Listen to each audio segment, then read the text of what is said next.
In this video, I'll show you how to remove the double opt-in feature in Klaviyo. To start, log into your Klaviyo account.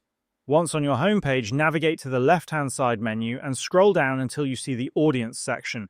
Click on it and a sub-menu will appear. From this sub-menu, select Lists and Segments. Here you'll see all your lists. Keep in mind that you need to adjust this setting separately for each list. So click on the specific list for which you want to turn off double opt-in. Once inside the list, look towards the top right-hand side of the screen and click on Settings. A menu on the left will appear. From there, select Consent. Scroll down on this page until you find the Opt-in Process section.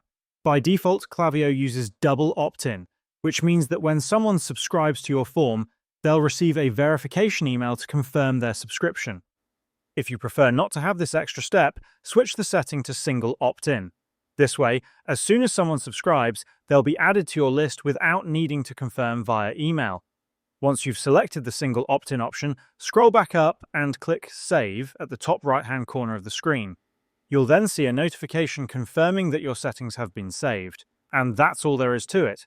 This is how you can remove the double opt-in process in Klaviyo.